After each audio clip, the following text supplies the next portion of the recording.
This will be a historic visit. President Karol Nawrocki is already on his way to Washington. Tomorrow at 11 a.m. US time, 5 p.m. in Poland, President Donald Trump will welcome him in front of the White House. He will introduce the American delegation and the Polish president will sign the guest book. This will be followed by an air show in honor of President Navroski, and at around 11:25 a.m., key talks will begin. It was one of Karol Nawrocki's promises while still a candidate in the presidential election that he would want to visit Washington on his first trip and the Vatican on his second to meet the Holy Father, and that is exactly how it was planned, and now we are moving forward with it.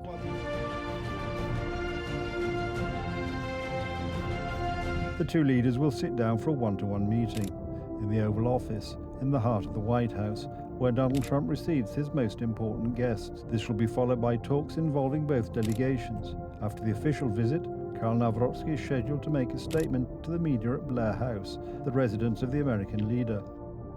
Wizyta jest bardzo ważna I bardzo nas cieszy, dlatego że będzie ona fundamentalna. The visit is very important and we are very happy about it because it will fundamentally establish and secure our position in Central Europe as a country that is widely recognized as a leader in our region. President Navroski will be the first president from this region to visit the White House. He will stay at the elite Blair House, which was built in 1824 and has hosted Elizabeth II, Charles de Gaulle and Churchill. The number one topic is, of course, security. In the face of Russian aggression, the presence of American soldiers and military equipment is a key guarantee that criminal Russia will not dare attack NATO's eastern flank. And strategically located Poland is the most important country in the region. This is our strongest card to protect our security interests, that is, to maintain the presence of American troops, perhaps even reinforce it. Talks on the economy and key values will also be important, and Karol Nawrocki guarantees the continuation of good relations with Donald Trump, initiated by Andrzej Duda. The Republican president values the Polish leader. He predicted his victory during the election campaign, and tomorrow the two will meet face to face. Karol Nawrocki jest dzisiaj. Karol Nawrocki is currently the main spokesperson for Polish affairs in talks with our most important ally, and this upcoming visit only confirms that Polish-American alliance is strong. After talks with Donald Trump, President Karol Nawrocki will visit the Arlington National Cemetery and lay a wreath at the tomb of the unknown soldier. Conservatives have inspired. Just before the visit, the renowned American think tank, the Heritage Foundation, published a report describing Poland as a model NATO ally. According to the Americans, the election of Karol Nawrocki as president has opened a new chapter in relations between Warsaw and Washington. Poland is becoming a priority partner for the US administration and a model for other European countries. The Heritage Foundation report emphasizes that Poland is an important ally for the United States, an important partner. As a country on NATO's eastern flank, we play a huge geostrategic role. And, of course, Karol Nawrocki's visit to the United States and his good relations with Donald Trump are a plus that Polish diplomacy should take advantage of.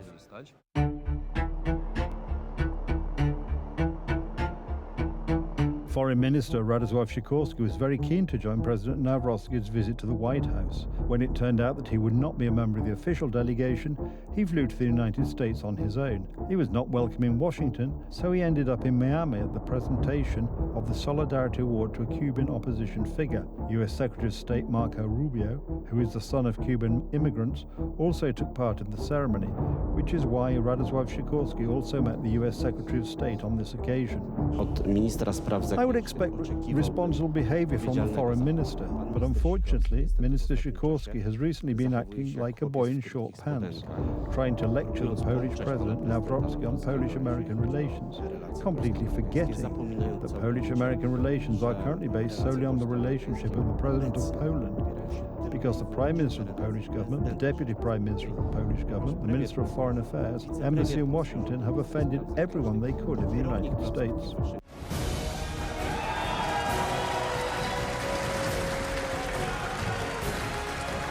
Karol Nawrocki is the real partner for talks with the American leader today. That is why Donald Trump invited the Polish president. We are here and we will show you everything. It's worth watching us.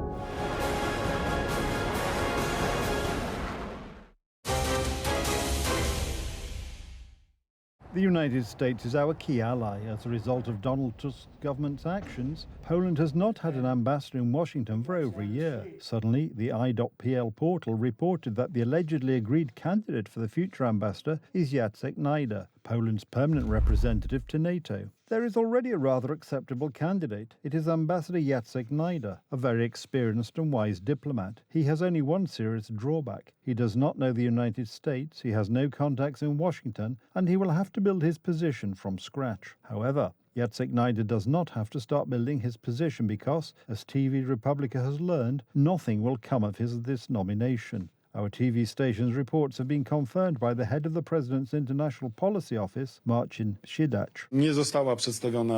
No such candidacy has been presented. This is purely a media rumour. I understand that this is being discussed based on something that came up in discussions between journalists or people not associated with the Polish administration. The government is pretending that there is no issue. The Polish Ministry of Foreign Affairs is keeping quiet and remaining silent. I do not comment on information that is unofficial and appears on certain websites. Secondly, it is also a rule of this institution that personnel decisions are not commented on at all, but are announced. Why does President Navroski's office not want to agree to Jacek Najda? This is not known. However, we know very well that Jacek Najda was one of the architects of the reset with Russia in Donald Tusk's first government. We want dialogue with Russia as it is. Jacek Najda is involved in several shocking events. He was responsible for the misidentification of the body of President Kaczorowski, who died in the Smolensk crash. The fact that the tragic mistake had been made was clear to the government as early as 2010. However, the family and the public only found out about it 2 years later. Even these drastic stories related to the body swap are all things that the Russians actually tell the Poles in confidential conversations at various levels.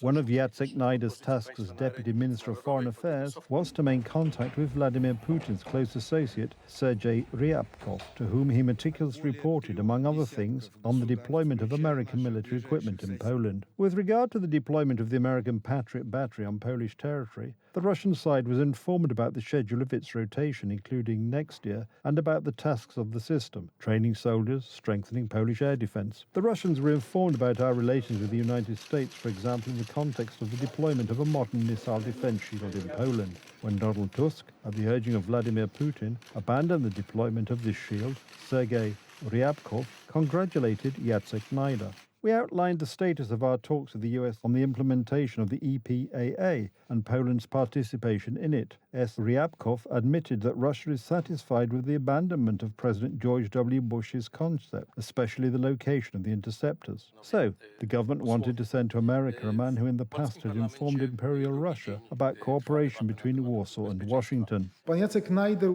Jacek Najda, who participated in contacts with the Russian side on behalf of the Ministry of Foreign Affairs during the reset, seems to be a person who is now discredited in the eyes of the American side. The people who built the reset with Putin's Russia are now back in favor. There are many more cases like Jacek Najda. Radosław Sikorski is head of the Ministry of Foreign Affairs, and Deputy Prime Minister Colonel Krzysztof Dusza became deputy head of the Military Counterintelligence Service, and Tomasz Siemoniak is responsible for the secret services, and this infamous litany is much longer. If today the people who signed it are responsible for it, they have returned. Well, unfortunately, if they remain in such positions, then we should not expect anything else but a return to the politics of subservience, civility, zero initiative in the interests of Poland, unless the partners from several European capitals agree to it. Interestingly, the information about Jacek Najda popped up like a rabbit out of a hat 2 days before Karol Nawrocki's meeting with Donald Trump. Experts interpret this as the government playing against the president. The attempt to appoint him as ambassador or nominate him based on the information we have at the moment is a kind of provocation by the Ministry of Foreign Affairs aimed at the president's office. Initially, the government wanted to appoint Bogdan Klich as ambassador to the United States, and he also had his say during the reset. Both Polish President Duda and President Navroski rejected his candidacy. Jacek Najda will not become ambassador either. Perhaps third time lucky. Only next time, the candidate for ambassador must be a guarantor of the Polish raison d'etat. The 33rd International Defense Industry Exhibition, Europe's third largest arms industry trade fair, has begun in Kielce, Poland. This year, over 800 companies from 35 countries are exhibiting in Kielce, and the stands feature world-class equipment produced by global leaders in the defense industry, as well as Polish private companies and the state-owned consortium Polska Grupa Zbrojeniowa. This year's defense industry fair in Kielce is expected to be a record-breaking event. A record number of foreign delegations from several dozen, probably around 60 countries. So that alone speaks for itself that this is a truly great event. I dare say that this will be the biggest international event this year. Over the course of 4 days, around 30,000 people are expected to attend. Real global giants have their stands here. Companies from the United States, South Korea, Sweden. All of them would like to establish cooperation with the Polish Ministry of Defense. I would like the Polish Army to look like this arms fair, because here we can see the latest generation of equipment. We can see the application of new technologies, and I would like the Polish Army to have all of this. The current Defense Ministry officials announced that this year's International Defense Industry Exhibition will be a breakthrough and promise new contracts that will improve Polish security.